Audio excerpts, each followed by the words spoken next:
Hello friends, welcome back to my channel. तो आज के इस वीडियो में मैं आपको एक्सप्लेन करने वाली हूँ 2018 में आई मूवी लव स्टोरीज। तो चलिए विदाउट वेस्टिंग टाइम मूवी का एक्सप्लेनेशन स्टार्ट करते हैं। इस मूवी में 4 अलग अलग स्टोरीज हैं। तो चलिए पहली स्टोरी स्टार्ट करते हैं। पहली स्टोरी स्टार्ट होती है कालिंदी नाम की एक लेडी से जो एक कॉलेज में प्रोफेसर है। आज कालिंदी अपने स्टूडेंट तेजस के साथ पार्टी कर रही थी। पार्टी करने के बाद वो तेजस के घर चली जाती है और दोनों वहाँ पर इंटीमेट होते हैं। बट दूसरे दिन उसे लगता है कि उसे अपने स्टूडेंट के साथ ऐसा नहीं करना चाहिए था। अगर किसी को पता चल गया तो उसकी बहुत ज्यादा बदनामी होगी। कालिंदी जब कॉलेज आती है तो कुछ टीचर्स यही डिस्कस कर रहे थे कि फॉरेन में एक टीचर ने स्टूडेंट को मॉलेस्ट किया। कालिंदी ये सुनकर काफी ज्यादा डर जाती है क्योंकि अगर तेजस ने ऐसा कुछ कहा तो कालिंदी की जॉब चली जाएगी। अब यहाँ पर हमें पता चलता है कि कालिंदी की शादी हो चुकी है और वो और उसके हस्बैंड लॉन्ग डिस्टेंस रिलेशनशिप में थे।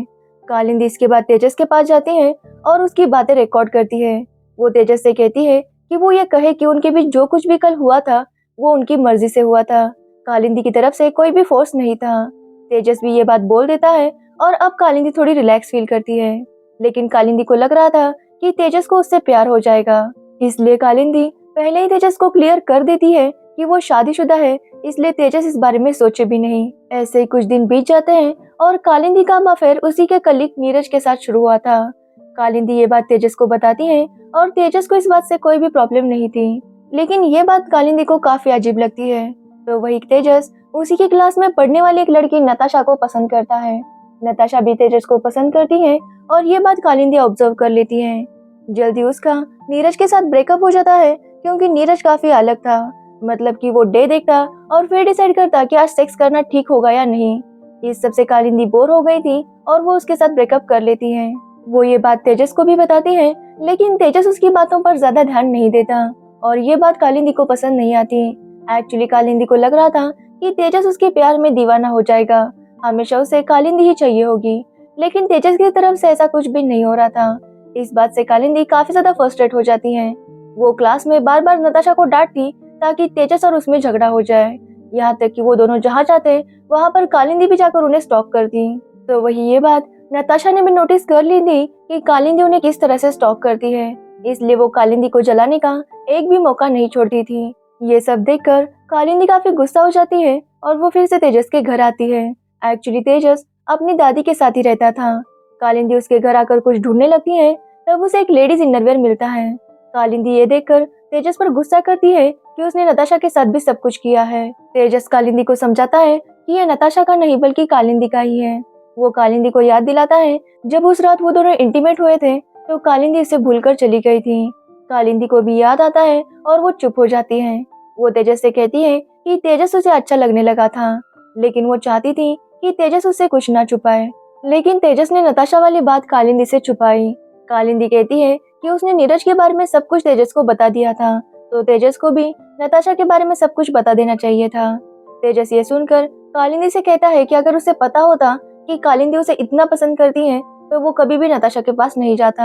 यहाँ तक कि वो अभी भी कालिंदी के लिए नताशा को छोड़ने के लिए तैयार है, लेकिन कालिंदी कहती है कि उसे ये पागलपन नहीं करना चाहिए क्योंकि कालिंदी मैरिड है।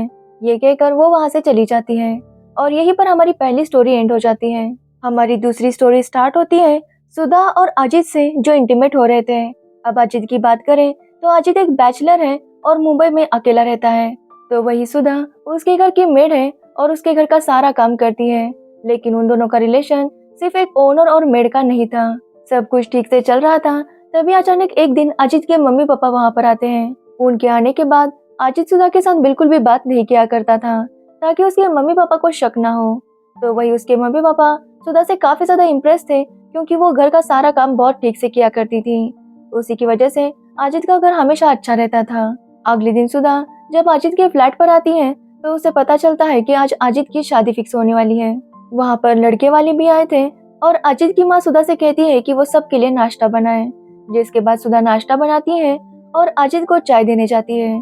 तो वही अजित उस लड़की के साथ बात कर रहा था। ये देखकर सुधा को काफी बुरा लगता है, लेकिन वो कुछ भी नहीं कहती। तो वही सुधा को देखकर अजित भी थोड़ा सा अनकंफर्टेबल हो रहा था। जिसके बाद सुधा जब वापस आती है तो अजित की माँ उसे मिठाई देकर कहती है कि अजित की शादी फिक्स हो गई, इसलिए अब सुधा को अजित का ध्यान नहीं रखना पड़ेगा, सब कुछ उसकी वाइफ कर लेगी। ये सुनकर सुधा काफी हर्ट हो जाती है क्योंकि वो अजित को पसंद करने लगी थी। लेकिन उसे ये भी पता था कि एक दिन ये सब होने वाला है और वो मिठाई खा लेती है। यानी कि सुधा ने इस सिचुएशन को एक्सेप्ट कर लिया था और वो मूव ऑन कर लेती है। और यहीं पर हमारी दूसरी स्टोरी खत्म होती है। तीसरी स्टोरी स्टार्ट होती है रीना नाम की एक लेडी से जो बैंकर थी। उसका अपने हस्बैंड के बेस्ट फ्रेंड सुधीर के साथ एक्स्ट्रा मैरिटल अफेयर चल रहा था। वो जब सुधीर के साथ वेकेशन पर आई थी तो रीना का हस्बैंड सलमान सुधीर को कॉल करता है और उसे बताता है कि रीना आज भी घर पर नहीं है और वो कहीं चली गई है। उसे ऐसा डाउट था कि रीना का कहीं अफेयर चल रहा है। तो वही रीना को टेंशन थी क्योंकि उसके बच्चे अकेले थे और ये बार बार झूठ बोलकर वो तंग आ गई थी। एक्चुअली रीना, सुधीर और सलमान तीनों कॉलेज फ्रेंड्स थे और रीना और सलमान की लव मैरिज हुई थी। लेकिन वक्त के साथ साथ उन दोनों का प्यार भी खत्म हो गया। तो वही सुधीर ने शादी नहीं की थी क्योंकि वो पहले से ही रीना को पसंद करता था। अब सलमान फिर से सुधीर को कॉल करता है और रीना के बारे में बातें करने लगता है। ये सब सुनकर रीना काफी पैनिक करती है और सुधीर उसे समझाता है।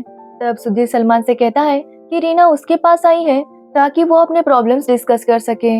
इसलिए वो सलमान से कहता है कि वो भी उसके फार्म हाउस पर आ जाए। जिसके बाद सुधीर रीना से कहता है कि वो सलमान के साथ ठीक से बात करे, उसके साथ झगड़ा करने की जरूरत नहीं। तभी वहाँ पर सलमान आता है और वो तीनों बातें करने लगते हैं। यहाँ पर हमें पता चलता है कि रीना और सलमान के बीच में बिल्कुल भी नहीं बनती। सुधीर उन दोनों से कहता है कि वो दोनों जाकर अकेले में बात करें और इस प्रॉब्लम का कोई सॉल्यूशन निकालें। जिसके बाद रीना और सलमान एक रूम में जाकर बात करने लगते हैं। रीना बताती है कि वो सलमान के साथ बिल्कुल भी खुश नहीं है। वो सलमान से कहती है कि उसे बस अपने बच्चों के लिए एक माँ की जरूरत है, ना कि उसके लिए एक वाइफ की। इसलिए तो वो अपनी वाइफ की नीड्स का ध्यान ही नहीं रखता। ये सुनकर सलमान काफी हर्ट होता है और उसे अपनी गलती का एहसास हो गया था। तब रीना उसे बताती है कि उसका और सुधीर का 3 साल से अफेयर चल रहा है। ये सुनकर सलमान और ज्यादा हर्ट हो जाता है। वो काफी रोने लगता है और रीना से रिक्वेस्ट करता है कि वो उसे छोड़कर ना जाए। अगर रीना उसके लिए नहीं रुक सकती तो कम से कम उनके बच्चों के लिए उसे रुकना चाहिए। उस रात वो दोनों काफी इमोशनल हो जाते हैं और उन दोनों को एहसास हो जाता है कि वो अभी भी एक दूसरे से प्यार करते हैं। अगले दिन सलमान रीना से कहता है कि वो सुधीर को कभी भी ना बताए कि सलमान को उनके अफेयर के बारे में पता था। जिसके बाद सलमान और सुधीर दोनों नॉर्मली बात करते हैं। सलमान जब गाड़ी निकाल रहा था तो रीना सुधीर को बताती है कि उसने सलमान को सब कुछ सच बता दिया है, लेकिन वो नहीं चाहता कि सुधीर को इस बारे में पता चले। ये कहकर रीना सुधीर से कहती है कि वो वापस कभी भी उससे नहीं मिलेगी। जिसके बाद वो सलमान के साथ चली जाती है और यहीं पर हमारी तीसरी कहानी भी एंड होती है। हमारी लास्ट कहानी शुरू होती है मेगा नाम की एक लड़की से जो एक स्कूल में टीचर थी। मेगा काफी यंग है और उसकी माँ चाहती है कि उसकी जल्दी से जल्दी शादी हो जाए, लेकिन मेगा का कहना था कि उसे इतनी जल्दी शादी नहीं करनी क्योंकि मेगा का बचपन गर्ल्स स्कूल में बीता है और कॉलेज भी उसका लड़कियों वाला ही था। इसलिए मेगा का किसी लड़की के साथ कोई कनेक्शन बना ही नहीं। लेकिन मेगा की माँ कहती है कि शादी होने के बाद कनेक्शन बन जाएगा। जिसके बाद वो मेगा की शादी एक पारस नाम के लड़के के साथ फिक्स कर देती है। मेगा भी पारस से मिलती है और उसे भी पारस ठीक ही लगता है। तो वही मेगा की एक कलीग है जिसका नाम था रेखा। रेखा मेगा से कहती है कि उसे इतनी जल्दी शादी नहीं करनी चाहिए, लेकिन मेगा की मां नहीं मानती और मेगा और पारस की शादी हो जाती है। लेकिन जब उनकी सुहाग रात थी तो मेगा सेटिस्फाइड नहीं होती, लेकिन पारस को इस बात का ध्यान नहीं था। अब नई नई शादी हो गई थी तो उन दोनों में रोमांस बहुत ज्यादा था, लेकिन मेगा एक बार भी सेटिस्फाइड नहीं हो रही थी। ऐसे ही कुछ दिन बीत जाते हैं और मेगा काफी ज्यादा कंफ्यूज थी कि वो क्या करे। वो पारस को हिंट देने की कोशिश करती है कि वो सेटिस्फाइड नहीं है, लेकिन पारस उस बात को समझ नहीं पाता। तो वही मेगा की सास चाहती है कि जल्दी से उनके बच्चे हो जाएं। मेगा उन्हें समझाती है कि बच्चों के अलावा बाकी भी चीजें होती हैं जिन्हें देखना पड़ता है, लेकिन उसकी सास इस बात को नहीं समझती। मेगा जब स्कूल में थी तो वो काफी ज्यादा उदास थी। वो रेखा को बुलाने लाइब्रेरी में जाती है तो रेखा लाइब्रेरी के एक कोने में वाइब्रेटर के साथ एंजॉय कर रही थी। मेगा जब रेखा को देखती है तो रेखा के चेहरे पर वो सेटिस्फेक्शन था जो मेगा को कभी भी नहीं मिल पाया था। जिसके बाद मेगा रेखा से इस बारे में बात करती है तो रेखा उसे वाइब्रेटर दिखाती है और बताती है कि ये बिल्कुल पति जैसा है, लेकिन ना कुछ बोलता है ना कुछ कहता है, सिर्फ मजे देता है। रेखा मेगा से कहती है कि औरतों की डिजायर्स पर कोई ध्यान नहीं देता। सबको ऐसा ही लगता है कि औरतों की कोई अपनी फैंटेसीज या डिजायर्स नहीं होने चाहिए। वो मेगा से कहती है कि उसे भी अपने डिजायर्स पूरे करने चाहिए, नहीं तो वो हमेशा तरसती ही रहेगी। जिसके बाद मेगा वो वाइब्रेटर लेकर घर चली जाती है। वो अपने रूम में जाकर उस वाइब्रेटर को यूज करने लगती है। तभी घर पर पारस आता है। पारस का छोटा सा एक्सीडेंट हुआ था और उसकी माँ काफी ज्यादा चिंता कर रही थी। उनकी आवाज सुनकर मेगा भी जल्दी से बाहर आ जाती है और वो वाइब्रेटर का रिमोट टेबल पर रख देती है। वो पारस के साथ बात कर रही थी तो वही हम दादी को देखते हैं जो टीवी का रिमोट देख रही थी। तभी उसके हाथ वो वाइब्रेटर का रिमोट लगता है और वो स्पीड बढ़ाने लगती है। जैसे स्पीड बढ़ता है मेगा के एक्सप्रेशंस चेंज हो जाते हैं और उसके घर वाले समझ जाते हैं कि मेगा क्या कर रही थी। अब इस बात से मेगा की सास काफी ज्यादा नाराज हो गई थी। वो मेगा की माँ को बुलाती है और कहती है कि ऐसी बहू उन्हें नहीं चाहिए। वो मेगा को अश्लील कह के बुलाती है, लेकिन मेगा को इस बात का कोई भी पछतावा नहीं था। इसलिए पारस की माँ चाहती है कि मेगा और पारस का डिवोर्स हो, लेकिन पारस ऐसा नहीं चाहता।